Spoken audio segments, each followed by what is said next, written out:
My thoughts about winning the award. Knowing the product, there was no doubt in my mind that I should win an award, but would I? I expected there would be stiff competition. Both the phenomenal prize and the automatic entry suggested as much. But what other author was expected to take on such a task as I did and do it so well? I knew how difficult translation was. While working on the book, I often wished I was doing a rocket science instead. It would have been easier.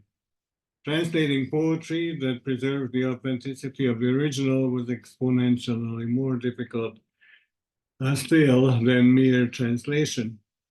But I saw that somehow I was doing it and persisted on the task for more than 30 years.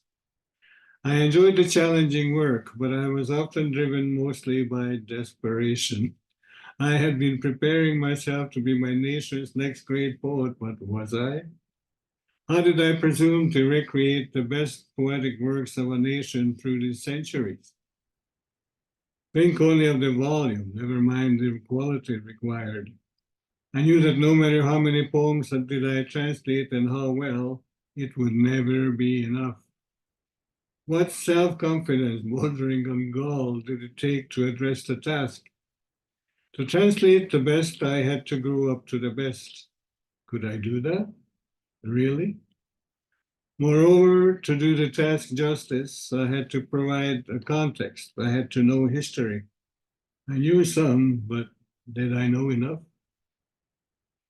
A strong sense of patriotic duty to both Hungary and Canada helped. I wanted a job done for both. For Hungary, because my little country had suffered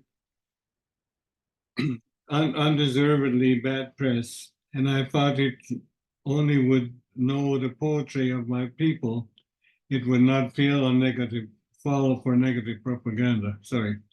I also wanted the work done for my great country, Canada, because its strong spine of multiculturalism badly needed to be given substance. Folk dancing and food feasts on Canada Day helped, but ignoring ethnic literature left a gaping hole to be filled. How can ethnic literature be made Canadian unless it was understood by Canadians?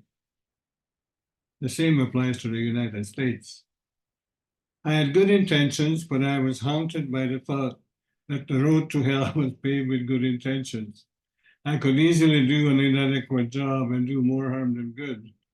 So I checked my work over and over again, not satisfied until I felt it could not be better done.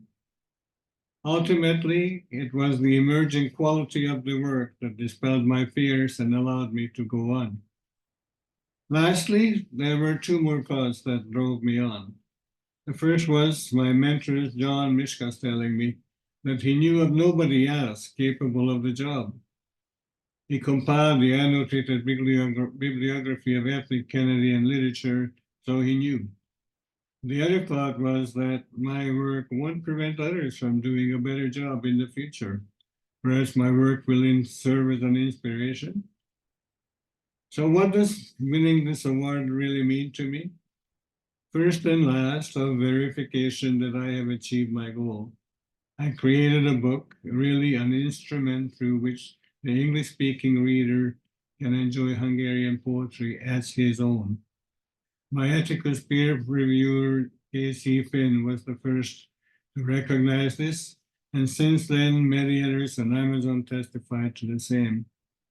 It is with great appreciation and satisfaction that I am receiving this award. Thank you very much.